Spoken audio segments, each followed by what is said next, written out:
नमस्कार। बजट पर हमारी खास पेशकश बजट टारगेट 2019 आप देख रहे हैं। शुरुआत करते हैं उस खबर से जिसे देश के एविएशन इंडस्ट्री में क्रांति का नाम दिया जा रहा है।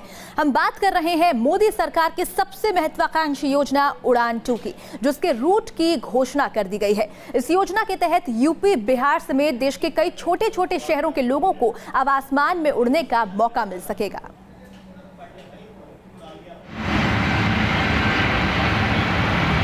छोटे शहरों की ऊंची उड़ान, बजट से पहले उड़ान क्रांति। उड़ान 2 स्कीम में खुली छोटे शहरों की किस्मत। अगर इस साल गर्मी की छुट्टियों में आप परिवार के साथ उत्तर पूर्व की वादियों का आनंद उठाना चाहते हैं या फिर उत्तराखंड जाकर हिमालय की गोद में सुकून के पल गुजारना चाहते हैं तो आपके लिए अच्छी खबर है।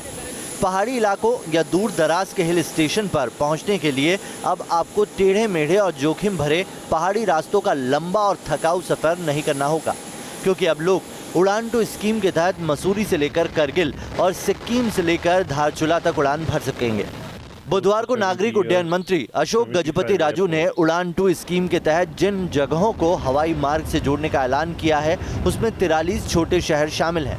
इनमें ज्यादातर जगहों पर अगले 6 महीने के भीतर ही हवाई सेवाएं शुरू हो जाएंगी। पहली बार जम्मू कश्मीर का करगिल एयर मैप से जुड़ेगा, तो वहीं उत्तर बिहार का एकमात्र शहर दरभंगा भी पहली बार हवाई मार्ग से जुड़ेगा, जिसे पटना एयरपोर्ट के विकल्प के रूप में देखा जा रहा है।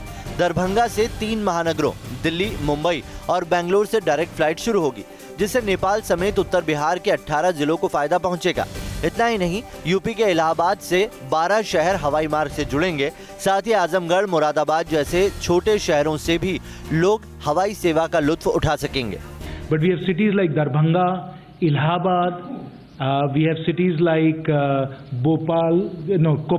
Koppal in Karnataka that have also seen a tremendous number of flights being added.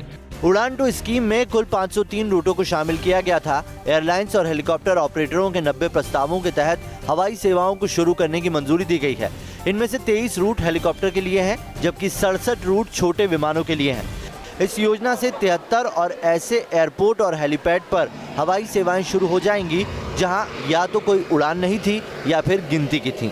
Since independence, close to 70 years, 75 airports, and in a short period we are now looking at about 80 airports around the country. सरकार 1 घंटे की उड़ान के लिए airlines कंपनियों को 620 करोड़ रुपए की सब्सिडी देगी।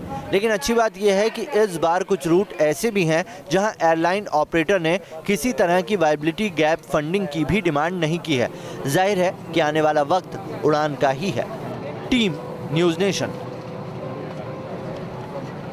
और चलिए अब आपको मैप के जरिए समझाते हैं कि देश के कौन कौन से नए शहर हवाई नेटवर्क से जुड़ेंगे। जम्मू कश्मीर का करगिल, इसके अलावा सिक्किम का पेक्योंग, बिहार का दरभंगा, झारखंड का बोकारो और दुमका, इसके अलावा तमिलनाडु का तंजौर और वेल्लोर। ये वो शहर जो पहली बार जुड़ने वाले हैं हवाई यात्रा से, हवाई सेवा से।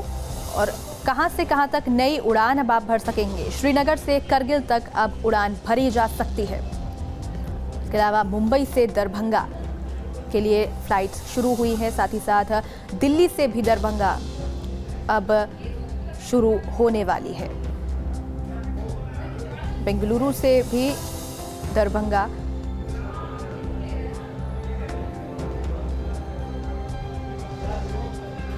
साथ ही साथ बेंगलुरु से इलाहाबाद तक की भी नई फ्लाइट शुरू की जाएगी। इसके अलावा भोपाल से इलाहाबाद। तो इलाहाबाद को कुल मिलाकर 12 नई जगहों से जोड़ा जाएगा। इलाहाबाद से भुवनेश्वर अब आसानी से सफर तय हो सकेगा।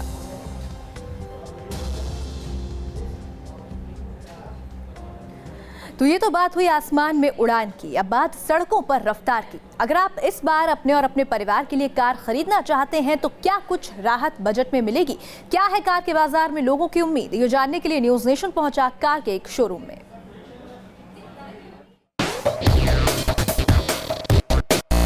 चमचमाती कार, फर्राटा भरती कार, एक ड्रीम कार का सपना हर किसी का होता है। लेकिन आज के बाजार में क्या आपको आसानी से मिलेगी आपकी उम्मीदों की कार? बजट का मौसम है, लिहाजा कार के बाजार बजट से क्या उम्मीद कर रहे हैं, कार के खरीदार क्या सोचते हैं, ये जानने हम पहुंचे दिल्ली एनसीआर के एक शोरूम में। सरकार के बजट से जाहिर सी बात है कि आपको भी काफ़ी उम्मीदें होंगी, क्योंकि जब आप अपनी लिस्ट तैयार करते हैं तो उसमें खाने पीने के बाद में, कपड़ों के बाद में फिर आती है घूमने फिरने की बारी, यानी कि कार के बजट की बारी। इसमें अगर मैं गाड़ी खरीदने के लिए निकलती हूं तो इस वक्त मुझे कौन से सेगमेंट में और किस तरह की गाड़ी मिल सकती है, ये हम देखते हैं। आपकी जेब में अगर 10 लाख रुपए हो तो क्या आप अपनी उम्मीदों की कार पा सकते हैं? इन्हीं सवालों का जवाब जानने के लिए हमने जब कार के शोरूम के सेल्स मैनेजर से बात की तो पता चला कि नए साल में नई कार के लिए 10 लाख का बजट काफी नहीं है। मैं अगर 10 लाख की अपना पैकेज है मेरे पास इस वक्त और मुझे ये गाड़ी खरीदनी है, तो ये बताइए कि जो भी वेरिएंट आएगा उसमें तो क्या आ पाएगी गाड़ी में? अभी अगर लास्ट मंथ आप लेते जब प्राइस हाइक नहीं हुए थे तो शायद तभी आपके थोड़ा सा बजट पे आती। अभी थोड़ा सा रेट बढ़ गया है बिकॉज कुछ परसेंटेज सेस बढ़ा है, जिसकी वजह से थोड़ी सी गाड़ियाँ और महंगी हो गई है। फिलहाल छोटी पेट्रोल कारों पर अभी 28% जीएसटी और 1% सेस लगता है।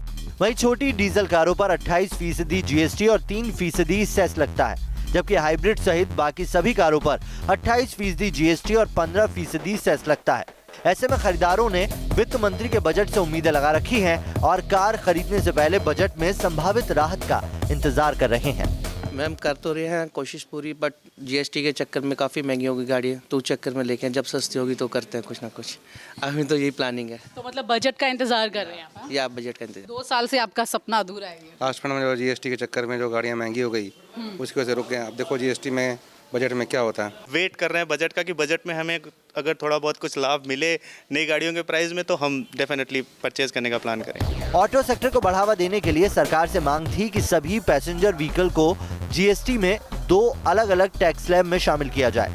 सरकार चाहे तो स्टैंडर्डाइज स्लैब के साथ कुछ कारों से सेस भी हटा सकती है, लेकिन कमाऊ सेक्टर होने की वजह से सरकार की तरफ से ऐसे कदम उठाने की उम्मीद फिलहाल कम ही नजर आ रही है। गाड़ी का सपना बहुत ज़्यादा लोगों का होता है। नौकरी के बाद, घर को सुंदर बनाने के बाद जाहिर है कि एक अच्छी गाड़ी की ज़रूरत होती है परिवार के साथ अपने सपनों को साकार करने के लिए।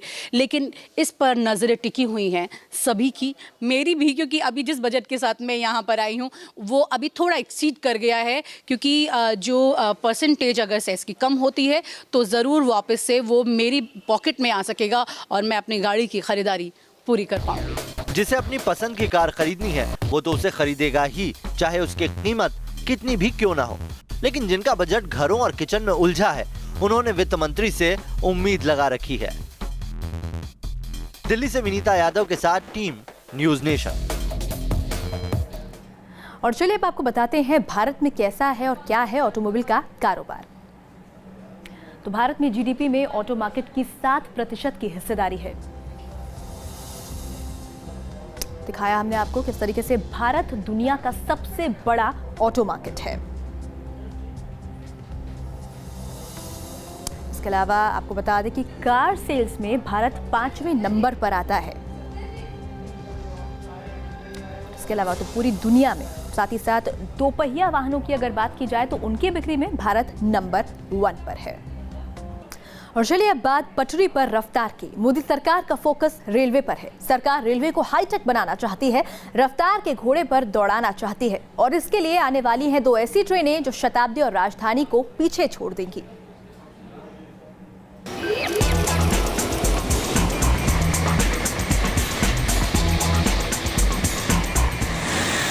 मोदी सरकार का सपना है देश को बुलेट रफ्तार देने का, रेलवे का चेहरा बदलने का, ट्रैक पर हाई स्पीड ट्रेन दौड़ाने का। जापान की मदद से अहमदाबाद और मुंबई के बीच बुलेट ट्रेन परियोजना का काम भी शुरू हो चुका है।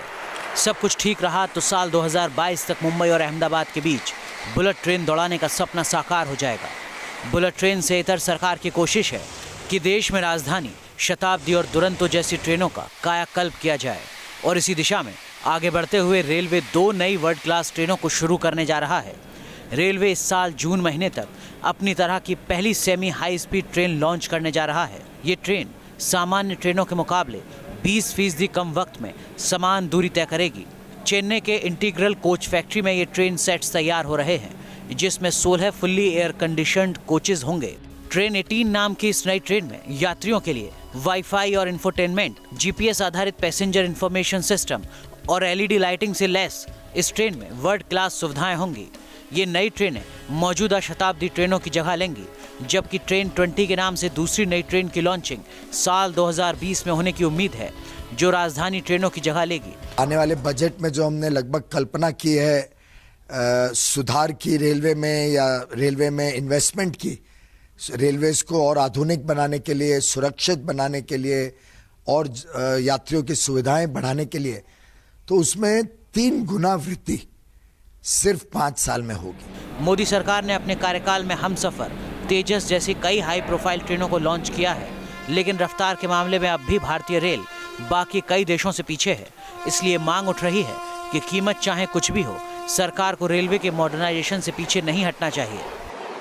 रेलवे कहते हैं कि घाटे में जाते हैं, मतलब मुझे तो समझ में आता नहीं, घाटे में जाने का सवाल ही नहीं पैदा। और जैसे किसी चीज़ का दाम बढ़ता है तो रेलवे को भी दाम को बढ़ाना चाहिए। सैम पैत्रोदा कमेटी ने रेलवे के मॉडर्नाइजेशन के लिए 5,60,000 करोड़ रुपए के खर्च की बात कही थी, जिसमें विद्युतीकरण, रेलवे का दोहरीकरण, पुलों को मजबूत करने और डेडिकेटेड फ्रेट कॉरिडोर को प्राथमिकता देने की बात की गई थी। सरकार रेलवे के कायाकल्प की दिशा में आगे बढ़ रही है, तो वहीं यात्रियों को इंतजार है इन तमाम वादों के पूरे होने का। बेंगलुरु से यासिर मुश्ताक के साथ टीम न्यूज़ नेशन। तो बजट आने वाला है और ऐसे में राजस्थान की पहचान बन चुके हैंडीक्राफ्ट उद्योग ने भी वित्त मंत्री से उम्मीद लगा रखी है, क्योंकि हैंडीक्राफ्ट उद्योग की माने तो इस उद्योग पर जीएसटी की ऐसी मार पड़ी है जिससे उस उद्योग से जुड़े कारीगर उबर नहीं पा रहे हैं।